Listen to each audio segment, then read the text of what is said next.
Ask Јосиф хаштагот, броевите на телевизија Телма или моите инбокс по приватни пораки на Коуч Јосиф како Инстаграм или и на Фејсбук може да ме најдете. Слободен печат. И прашуваат како успешно да се започне со физичка активност доколку си неактивен или неактивна. Прво нешто кое што јас би го издвоил доколку сакате да започнете со физичка активност е да не се споредувате со другите.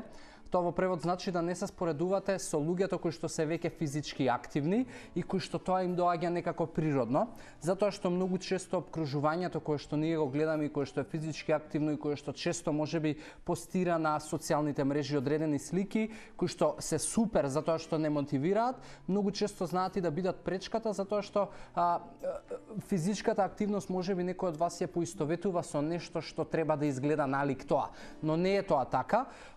Затоа одберете си физичка активност која што ќе биде на вашиот карактер најприкладна, на вашиот дух, затоа што единствен начин да издржите на долг рок нешто да правите е да уживате во тоа. Втората работа која што би ја потенцирал е да ја смените целта поради која што вежбате, затоа што многу луѓе почнуваат со вежбање затоа што можеби сакаат да ослабнат. И тоа е најчестата причина поради која што почнуваат да вежбаат. Зошто нема да издржите на долг рок е затоа што никој не сака наметнати работи и никој не сака да прави нешто затоа што мора и затоа што можеби слуша често дека треба да ослабне, дека секој му вика, особено од домашното обкружување, и тоа ќе пукне многу брзо, односно за 3 до 4 недели најверојатно ќе се откажете.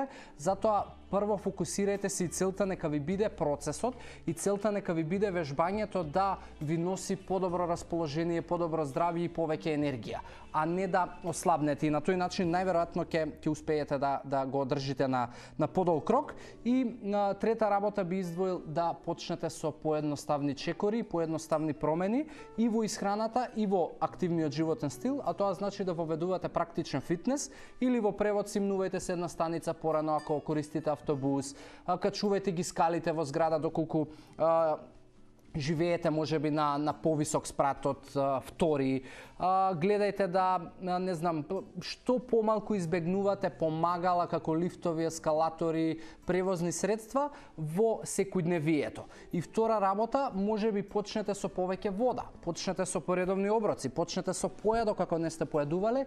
Тие мали промени и првите резултати и добро чувство кое што ќе ги осетите, ќе бидат одличен тригер и мотивација и кураж за да вметнете и нова навика ако зборуваме да тоа биде можеби вежбањето. Така да тие три работи јас би ви ги издвоил за начини како да вметнете повеќе физичка активност.